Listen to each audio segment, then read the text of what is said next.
Welcome to another edition of Football Family Feuds, and today in this video I'll be talking about what's gone wrong at Chelsea this season. Well, it's a growing trend at Chelsea, and it's happened way back, just after Mourinho's first spell, that what we're finding with no matter who the manager is, whether it was Ancelotti, Scolari, Andre Villas-Boas, even going closer now, we got Conte, Sarri, and now Lampard. We start off great. There's lots of optimism. We are winning games August, September, October. Then we hit November. And when we hit November, it all goes horribly wrong.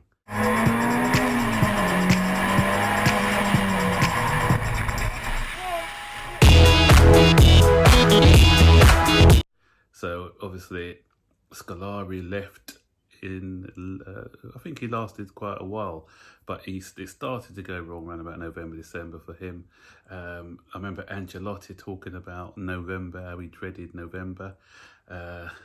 Sarri last year, brilliant start, toe-to-toe with Manchester City and Liverpool. Come November, we nosedive.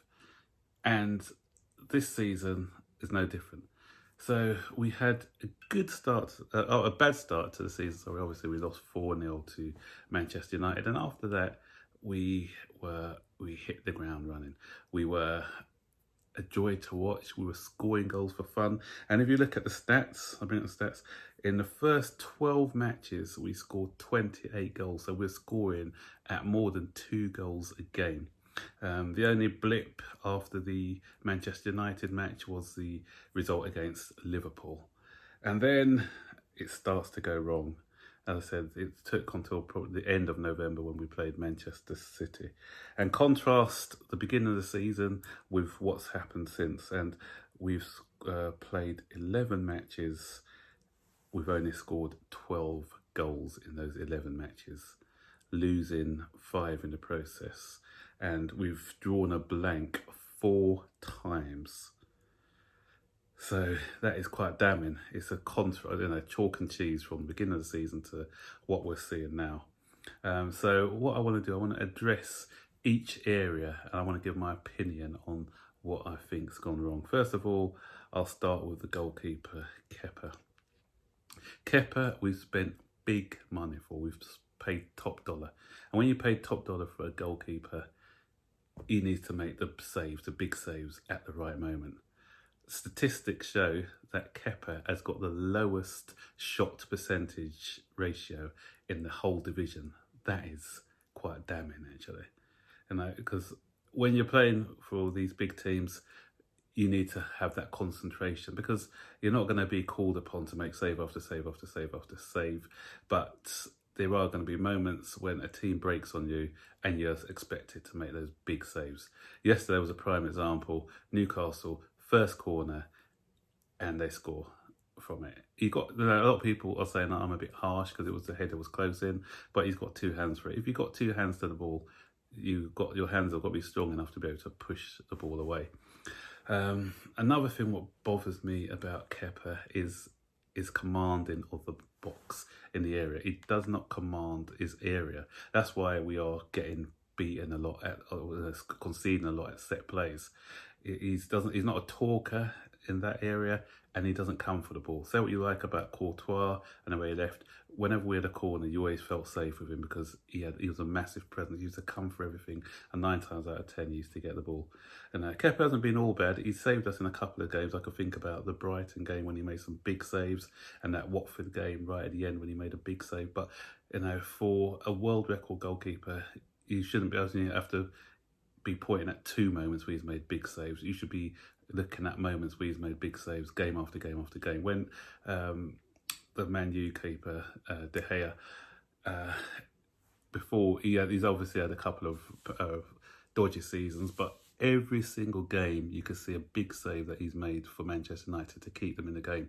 And that's what I want to be seeing more of from our goalkeeper, because if you look at our financials, I posted the video I did earlier, we were at a loss of £96.6 million in the last financial year, and a lot of it was accredited to the 70 odd million we spent on this goalkeeper. So we need a return on investment. So he's got to be doing better for us. Now, if you look at the defence as a collective, the two fullbacks are a worry, apart from James. James has come into the side now. He should have been in the side a lot sooner, because what you're seeing with James now is what you see in, he gives us that balance on the right. He gives us that inventiveness. He gives that solidity. He's got everything you need in a modern day fullback. We're not seeing that on the left hand side. Yesterday we saw Aspilicueta, who is not a left back. Because he's kept cutting in onto his right foot, he's stopping our attacking impetus. If you look at the other two, Alonso's more suited for a wing-back role, and Emerson has been hit and miss. He was good before his injury. I'm not sure how bad that injury was, but since that injury, he hasn't looked the same player, and we are lacking on that left-hand side. In the centre, we have a problem. We've got good players, but not world-class players. We've got, they've got strengths. All of them have got their strengths and their weaknesses. Tomori looks for me he's potentially going to be the best, but he's still learning the game. And as a centre-back, sometimes you need that experience. Rudiger, he's meant to be the leader. Yesterday, unforgivable when he lost concentration in the last minute, didn't jump. He's never been good in the air as well. He always mistimes his jump. Sometimes his headers are weak. I've liked the look of Zuma this season, but again, weaknesses in taking and carrying the ball from the back. And Christensen has looked better in the last two games, to be fair, but he still needs to become more, a lot more stronger and nastier in his play. So, just like when Liverpool identified that weakness and addressed it by getting Van Dijk, we need a commanding talker. We long for the days where we had a John Terry, even a Gary Cahill. Gary Cahill may not be the fastest, but Gary Cahill, he gave us that leadership, and he made it tough to get past. Last-ditch tackles, putting his body on the line. That's what we want to see from our centre-backs. And the other thing about our centre-backs, which is damning, out of all the goals that we've scored this season, none of our centre-backs have scored from a set play. The only guy who scored is Tomori, and that was a wonder strike against Wolverhampton Wanderers. But our defenders do not attack the ball from corners, and we've lost that goal threat from a defender.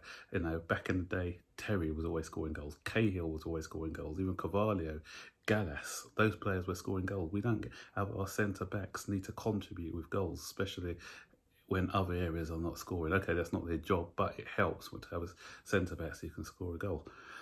And as I said, so at the back and at the top, our centre-backs have been found wanting. If we go into the midfield now, our midfield, we've got some good midfielders, don't get me wrong. Kovacic is good, Jorginho is good, Kante is good, but those three in the same team together, not good, because we don't have a goal scoring threat when those three play together.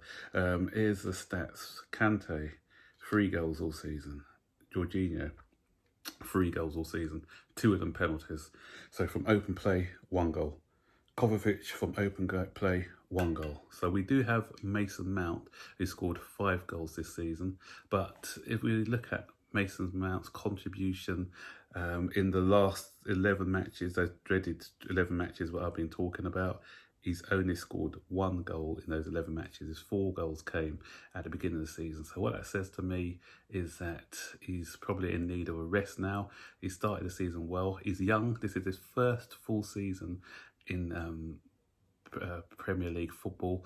And usually when you have young players, you look at like what Alex Ferguson used to do with the likes of Ryan Giggs and young players when they came in. He used to introduce them slowly.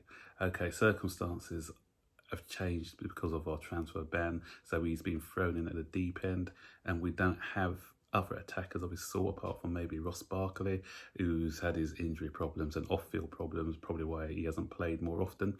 But now you're seeing with Mason Mount that he's, as I said, he's probably jaded, or maybe we've been found out, I don't know, but he's not given us the same input as he did at the beginning of the season. So maybe he needs a little rest out of the side, maybe put Ross Barkley in or get somebody in that number 10 who's got that creative spark. That's something that needs to be addressed.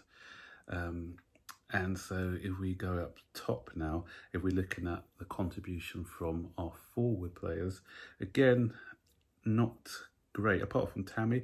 Tammy Abraham scored 13, but then if we look at the last 11 matches again, Tammy's only scored 3 goals in those 11 matches. So the team's opposition, if you stop Tammy, then you go halfway to stopping Chelsea.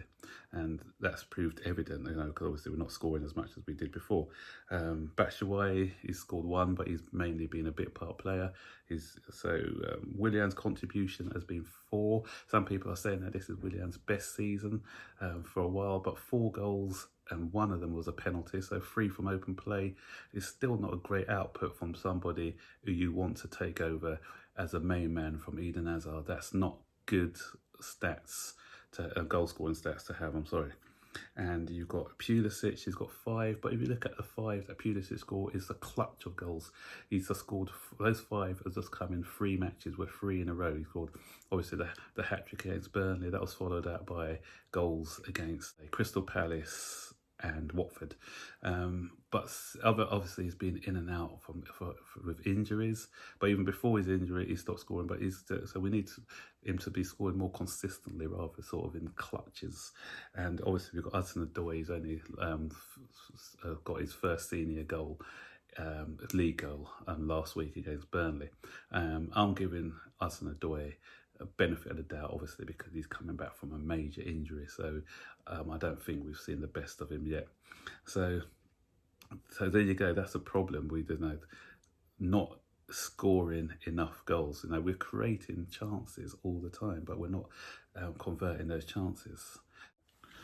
Before going on to Frank, I just want to bring your attention to another startling stat this year. Out of the 40 goals that we've scored this season, only 3 of them have been scored from outside of the area.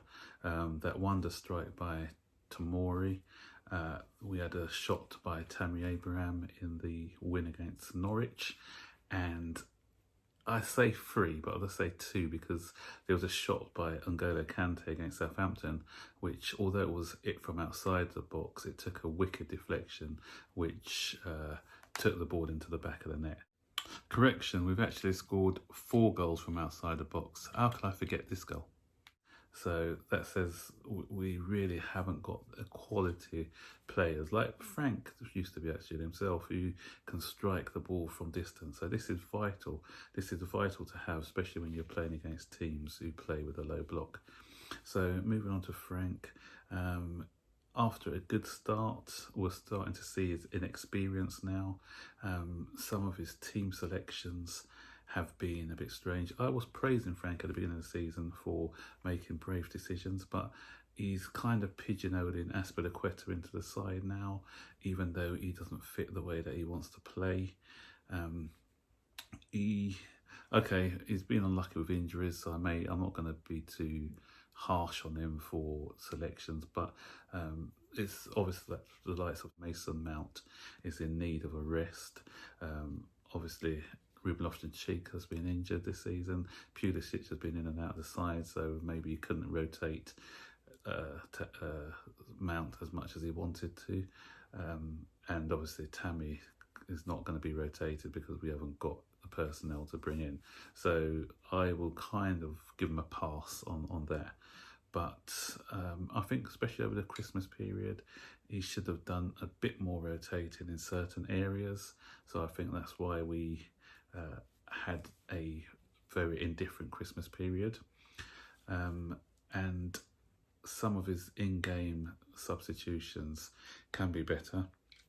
I like what he did against Arsenal. He saw that it wasn't working. He made a substitution really quick, really early. He needs to do more of that. Yesterday, I think he should have been a bit braver because Newcastle showed no ambition whatsoever. So he should have maybe sacrificed somebody like Kante and brought on Batshuayi. Just try something different. Go 4-4-2, and try and break them down that way. But he just, as I said, he just needs to learn better in-game management, because that's where he's found wanting. I like to see a bit more motivation on the touchlines as well, because we don't get that from him a lot. He's kind of sitting on the bench sometimes, just talking to Jody rather than getting up, cajoling the lads a bit more. So there you have it, guys. So that's my thoughts on what's going on this season and where it's gone wrong. Comment below, let me know if I've missed anything, let me know if you agree with what I'm saying, and let me know if you've got any solutions, what you'll do to fix it if you were in charge. So let's hope we pick up second half of the season, or the last quarter of the season. Let's hope we get in the personnel that we need to push us on and to make us better. So I'll see you on the next video. Big game on Tuesday against Arsenal, so I'll be back for a match preview for that game. So until then, take care and have a good night.